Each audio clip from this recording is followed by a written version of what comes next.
chope ces infos via la NASA. C'est pas PPDA, c'est pas Chazal. Tu crois que tu sais mais tu sais pas. Poto c'est les actus de PA. Et je vais vous parler d'un sujet dimanche soir tranquillement, on se baladait, ça matait le derby.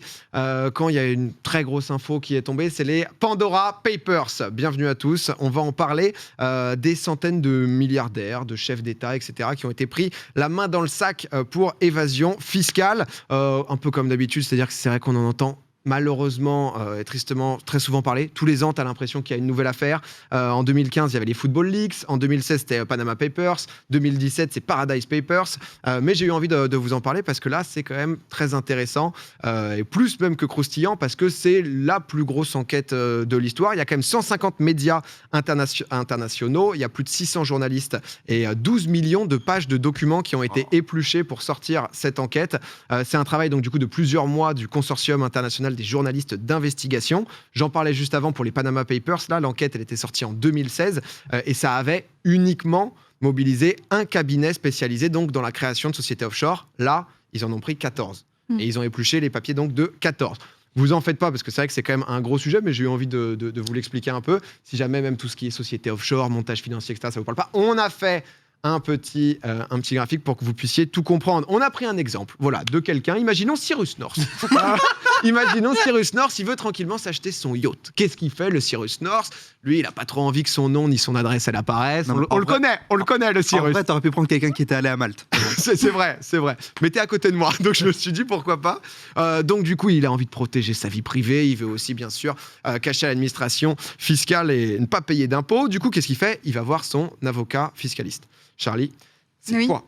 tu es l'avocat fiscaliste. Okay. Donc du coup, elle lui conseille donc d'aller voir un cabinet de création spécialisé dans les sociétés offshore, mais elle lui dit que justement, il se soustrait à l'impôt grâce à cette société offshore et que du coup, il va commettre un délit. Potentiellement, ça peut monter jusqu'à 2 millions d'amende et 7 ans de prison au maximum. Donc, voilà, il y a du danger. Alors Cyrus ? Toujours partant pour le yacht ? Il doit y avoir une autre solution, non ? Il n'y a pas d'autre solution, Cyrus. On sait très bien ce que tu décides. Il y va. Et il va où ? Dans la Nanicorp. On le sait très bien. Il est attendu et il est très très bien reçu.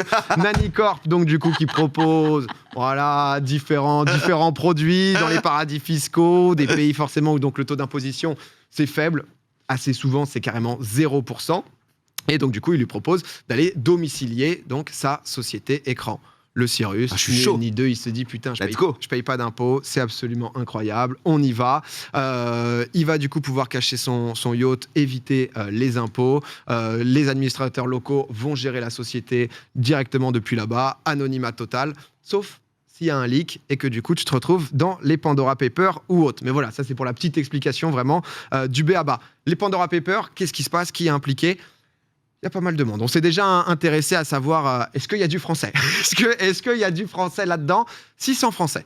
Il y a quand même 600 Français justement qui sont là. Il y a des noms qu'on connaît. Notre DSK national, il est forcément dedans. Mais il y a aussi d'autres noms. Par exemple, un député de Paris, Sylvain Maillard, donc du coup, qui lui aurait donc ouvert avec son associé une société écran basée aux Seychelles pour... Vraiment, il n'y a pas de vanne.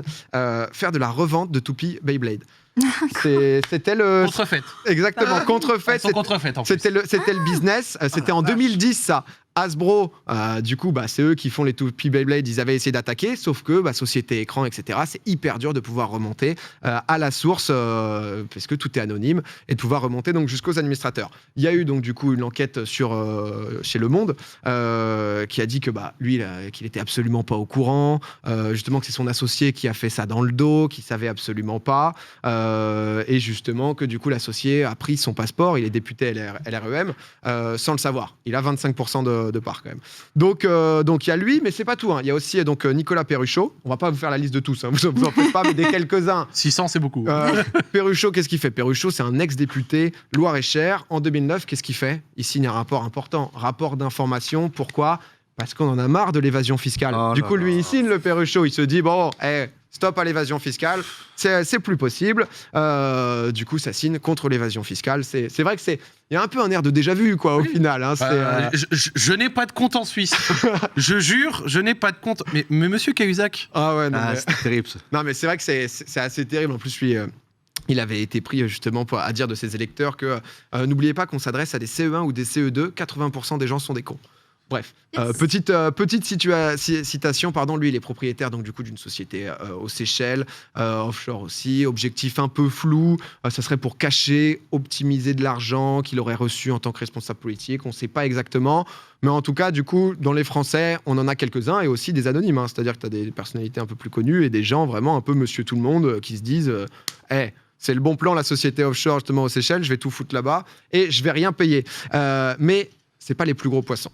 Je vais vous parler de gros poissons. On a le Kingos, et il porte bien son nom. C'est le roi de Jordanie, donc c'est Abdallah. Donc la Jordanie, elle est quand même donc, en pleine crise économique, sociale depuis plusieurs années. L'an dernier, donc, ils ont touché 4 milliards d'euros en aide des différentes institutions, donc Banque mondiale, FMI, etc. Il y avait eu pendant la crise du Covid, c'était tellement la merde là-bas qu'il y a 80 000 enfants qui ont dû aller travailler dans les usines, même si c'est illégal de bosser quand ils ont moins de 16 ans, parce que juste il n'y avait pas d'argent, il fallait aider les familles. Et pendant ce temps-là, le Kingos, qu'est-ce qu'il fait ? 36 sociétés écrans au Panama et aux îles Vierges britanniques. Il s'est acheté 14 résidences secondaires, un montant total de 106 millions de dollars. Donc, ça se met bien. 3 villas à Malibu face à la mer. Il s'est dit, let's go. Il se régale. Alors, il faut savoir que Jordanie, c'est un peu différent parce qu'en fait, le roi, il n'est pas soumis à l'imposition. Donc lui, en fait, il ne l'a pas fait pour esquiver l'impôt, juste pour pas forcément le dire à ses concitoyens et à juste être en mode c'est la crise pour tout le monde. Les gars, on est ensemble et à cacher ça. Et c'est vrai que c'est aussi alors c'est très important le côté évasion fiscale, mais aussi c'est justement ce côté de mensonge. C'est un peu un délire, parce que dans les documents, c'est un peu Voldemort. C'est-à-dire que c'est genre, vous savez qui, vraiment, c'est écrit comme ça, le vous savez qui. Si je suis retrouvé mort, c'est peut-être vous savez qui a réglé ça. Et donc, du coup, voilà, il y en a pas mal du tout. Guillotine, vraiment 14, à quoi ça sert? Je sais pas s'il les visite toutes, quoi. Je sais pas exactement ce qu'il en fait, mais en tout cas, il se met bien. Il y en a d'autres. On a pris un petit exemple qu'on connaît un peu, Vladimir Poutine. Lui, il n'est pas directement. Alors là, on le voit, c'est très récent cette photo. Donc ça, c'est une petite partie de pêche de Vladimir Poutine. Lui, il n'est pas directement dans le dossier, Vladimir Poutine, mais en fait, il fait un truc où lui, il aime bien gâter les proches. Son truc, c'est la famille, les amis. C'est vraiment. Il a par exemple un pote, donc c'est Peter, donc qui est très grand pote de Pout-Pout, dans son enfance. Lui, donc, il était boucher. Il a été mis donc à la tête de sociétés basées, encore une fois, dans les îles Vierges britanniques. Plusieurs millions de dollars de participation dans des sociétés, donc notamment pétrolières. Donc de boucher à top of the pop. Au mec, il explose tout. Il y a lui, il a justement rencontré en 90 Svetlana.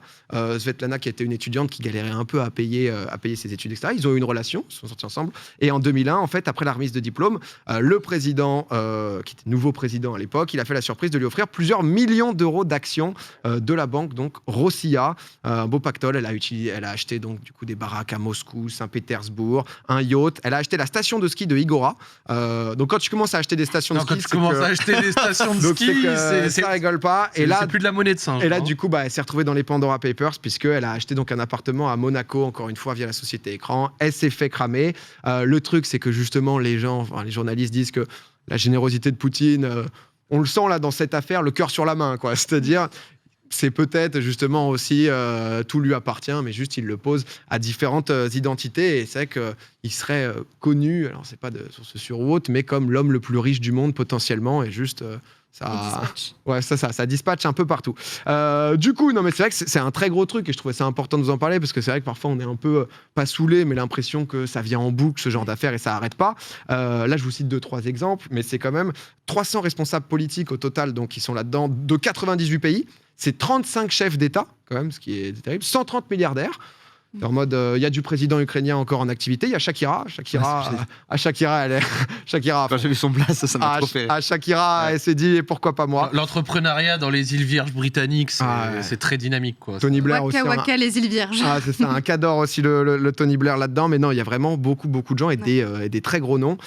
Et forcément, on peut un peu se demander, bon, est-ce que ça bouge vraiment? Parce qu'il y avait eu les Panama Papers il y a quelques années. On entend assez souvent ça. Tu as toujours l'impression qu'au final, elle est très très riche, ils s'en sortent et il y a aucun souci. Ça a beaucoup parlé de 11 000 milliards, etc., qui est un chiffre pas factuel en fait. C'est juste. On réalise pas. C'est ça. Tout le monde a pris. Enfin, c'est pas un vrai chiffre. C'est surtout ça. Tous les journaux ont repris, mais là, ça a été démenti où on n'arrive pas en fait à savoir exactement combien d'argent ça représente.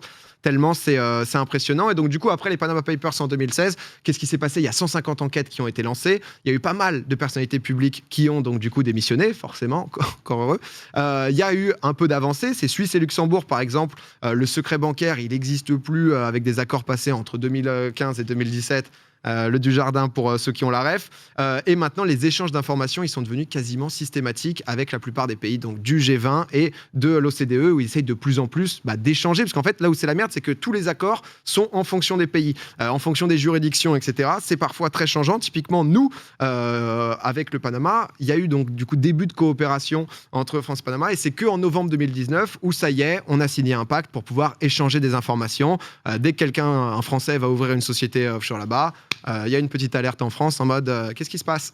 Qu'est-ce que tu vas faire ? Et là, tu reçois le courriel avec le logo, là, et je crois que c'est la Marianne ou un truc comme ça, où en général, quand tu ouvres un courrier qui a ça dedans, t'es pas toujours ravi. Non, mais c'est les impôts plus, quoi. C'est-à-dire que le Adopi version max. Le petit DGFIP. Il y avait eu Football Leaks où on avait entendu Messi qui s'était retrouvé dans pas mal, Ronaldo aussi. Ronaldo, donc c'était en Espagne.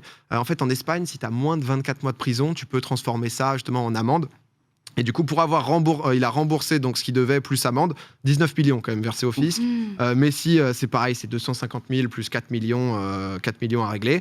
Donc, ils sont quand même mis devant leur fait, mais c'est vrai que ça prend beaucoup de temps. Et encore une fois, le fait de devoir tout recouper, c'est compliqué. J'écoutais justement le journaliste du Monde, un des journalistes du Monde qui a bossé là-dessus, qui disent que c'est pas désespérant, mais en fait, au fur et à mesure des enquêtes qui sortent, etc., il y a quand même de plus en plus d'infos qui ressortent. Ouais. Beaucoup de très très puissants ont un peu peur que leur blase ressorte, parce que c'est quand même le moment où tu t'es montré du doigt, alors que t'es chef d'État, ta vie elle change un peu, et encore heureux quand même. Et donc du coup là, ce qui se passe, pour finir un peu, c'est qu'il y a les 130 pays membres de l'OCDE qui essayent de s'accorder pour que dans le monde, il n'y ait plus aucun pays qui soit taxé à 0% d'imposition, pour avoir un minimum à 15%, ce qui fait que ça tuerait les paradis fiscaux. Bon, j'y crois pas. Ouais, ça va être compliqué, je pense. J'y crois pas parce que sur ce genre de choses, il y a des pays qui ont comme seul modèle et seul intérêt de faire ça. Et donc, du coup, ils communiqueront pas toujours leurs choses. C'est-à-dire qu'il y en a qui peuvent accepter à terme de le faire, mais je suis persuadé qu'il y a plein de pays qui, dans leur modèle économique, entre guillemets, ne peuvent pas se permettre de se passer d'une manne financière de gens qui viennent cacher des sous, tu vois. Même s'ils proposent qu'un taux à 5, 6, 7%, ils ont trop d'intérêt à ce que des mecs viennent planquer un petit peu de sous et à ce que eux ne donnent rien à d'autres. C'est comme par exemple l'exemple de Malte, c'est pas exactement la même chose, mais c'est des gens qui vont cacher là-bas, et Malte qui est en Union européenne qui se permet du coup de faire ça, parce que Malte, c'est une petite île, c'est ce que, il me semble, j'avais vu une vidéo récemment qui le disait, c'est une petite île qui ne produit rien, c'est une petite île qui n'a pas de quoi exporter, tout ça, machin. Donc, du coup, quel est le moyen pour cette petite île de se faire un petit peu de cash au-delà des impôts ? Et c'est d'essayer de proposer des taux super intéressants et de profiter du fait que l'Union européenne ait la libre circulation des capitaux et des personnes pour pouvoir leur proposer des taux d'imposition très peu chers qui viennent ensuite sur place et qui, du coup, payent un petit peu à Malte, mais Malte qui récupère du coup un petit peu d'argent en faisant à côté un petit peu du dumping par rapport à ses voisins. Tu vois, d'ailleurs, Malte, tu sais, ils font quoi d'autre ? Ils vendent des passeports maltais qui te donnent derrière accès à toute l'Union européenne. C'est ce que achètent certains hommes d'État, des hommes d'affaires russes, africains, tout ça, machin. Par exemple, Ribolovlev, il me semble que c'est lui, ou Vassiliev, je sais plus, mais qui a été à Monaco, dans le football. C'est comme ça qu'il s'est fait un petit passeport. Petit passeport maltais à 1 million d'euros, comme ça. Tu passes. C'est la station essence. C'est Simon Puech qui a fait sa vidéo sur excellente vidéo, Malte, justement. Mais non, mais voilà, en tout cas, là, la discussion, ça date de juillet dernier. Ils aimeraient avoir une mise en œuvre d'ici 2023. On n'y est pas encore, mais voilà, je voulais juste vous en parler parce que c'est vrai que j'avais vu justement un très bon thread sur Twitter d'une journaliste Salomé Saké, c'est mon amie. je l'ai vu tout à l'heure, voilà. Mais du coup, qui justement en parlait un peu et expliquait que c'est fou. C'est plus attractif quand tu connais pas, parce que juste en fait d'un point de vue le commun des mortels, nous, on est juste en mode, en fait, au bout d'un moment, juste, t'as l'impression d'en voir tout le temps et qu'il n'y a jamais rien qui change, quoi. Et c'est ce qu'elle soulève d'ailleurs dans son thread, c'est qu'au-delà de ça, on devrait être plus que concernés, même si là, encore une fois, c'est très difficile pour les moldus comme nous de nous rendre compte, parce que c'est ce qu'elle dit dans son thread. Nous, on peine déjà à gagner 10 000 euros, donc comment est-ce qu'on veut se rendre compte de ce que ça représente en termes de somme et en termes d'impliquement ?